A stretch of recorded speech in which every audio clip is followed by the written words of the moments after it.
Thank you, Mark Anthony, for that detailed report. Moving on, the police have been condemned for the display of excessive use of force in the recent anti-government demonstration. The public, religious leaders and the international community unanimously condemned the brutality. In the second part of our special report, Policing the Police, our very own Tracy Ochieng explores the role of police in handling demonstration and what are some of the best shared global practices. Here are the details.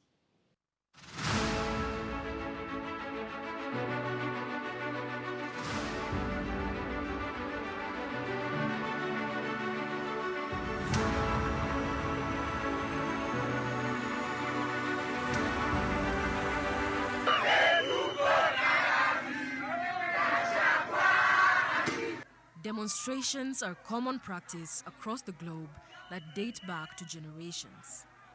From the French Revolution that overthrew the powerful monarchies, their ideals of equality and fraternity traversing the whole of Europe, to India's revolution led by Mahatma Gandhi, who wanted to prove that the British colonists were the savages by encouraging Indians to engage in nonviolent protests, or to the historic Boston Tea Party that triggered the American Revolution. The right to protest, as stressed by scholars, plays an essential role in democracy as a vital corrective to majority rule and as a resort by people to seek for social, political, and economic change.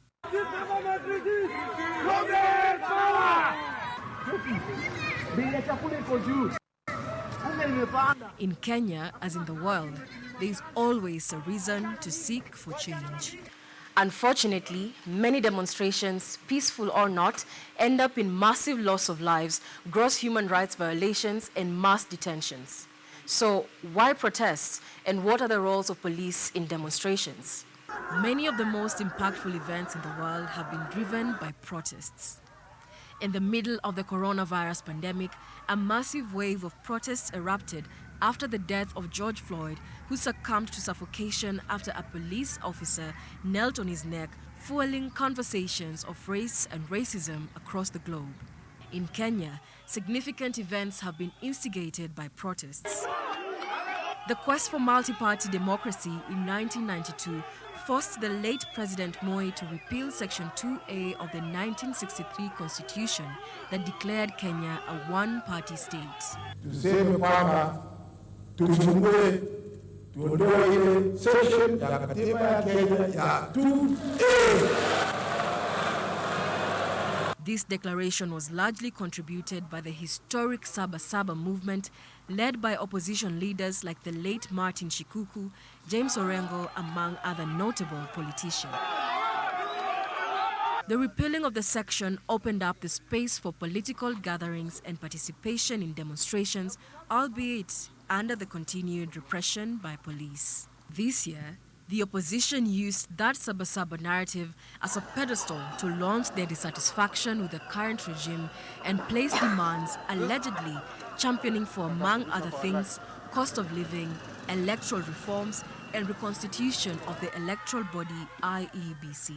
The opposition protests that began in March 2023 have shape-shifted from the cost of living to rejecting the Finance Act 2023 to auditing of 2022's general election results, the climax being to eject the government. Kutoka na kuandamana ili uhuru ikuje, gharama maisha irudi chini, usuru bandia itolewe. Mwenyezi Mungu nisaidie. The supporters obliged to the opposition leaders' clarion call to demonstrate and went to the streets, risking their lives as they went head-to-head with the police, who were under instructions to deal with them as criminals who were out to disrupt the peace and destroy property of Kenyans.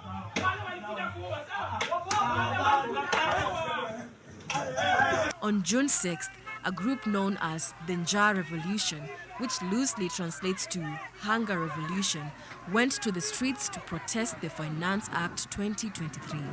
Despite being peaceful, Police met them with tear gas and clubs, even snatching their placards, obstructing them from getting to Parliament. Over the years, efforts to curtail the right to protest, to assemble, to picket, and even in some instances, the right to self-expression have been employed by those who see this as a threat to their rule. This was displayed when a member of the National Assembly proposed a bill to limit the provision of picketing, a move clearly in complete contrast to the provision of Article 37 of the Constitution of Kenya. So, what is the role of police during demonstrations? The police are expected to provide security and safety, both to the demonstrators, but also to the Kenyans who are not involved in the demonstrations, but also to make sure that lives and property are protected. That is the reason why the police are available, and that's why the police are there. Unfortunately, in Kenya, protests have always been eroded by political interest. In many instances, the conflicting political sides have hijacked the processes that always bear the genuine concerns, only to be mired by political or partisan rhetoric.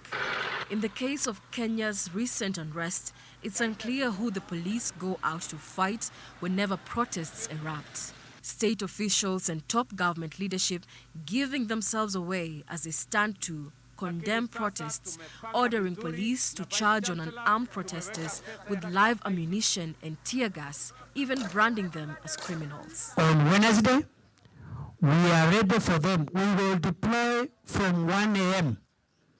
We will make sure that no hooligan, no criminal, no looter gets his way. Politicizing or criminalizing fundamental rights is dangerous to stable democracies, as Kenyans are left at the mercy of whosoever is able to interpret a section of an article of the Constitution. Kenyan politicians have perfected the craft, and everyone seems to know just what the law means in their own way. Na tungetaka kuambia polisi wetu, mukae imara, tunajua munatishwa. When top government officials dub protesters as criminals and laud the actions of police against the masses, when the opposition is also opaque on the reasons they ask their supporters to protest, and when we, the members of the Fourth Estate, fail to balance all the aspects of a demonstration, then who will Kenyans trust for the truth? Mwezi wa 7 tutaenda tukamkunji. Perhaps Kenyans of all walks of life, be it politicians, members of the disciplined forces, members of the civil societies, and the Fourth Estate, should pause and reflect, introspect, how easy the purpose of a protest can be misconstrued to satisfy a bias and in turn alter the course of the real issues hurting the common mwananchi. Hopefully, just then, the phrase utumishi kwa wote will bear its weight. Tracy Ochieng reporting for GBS News.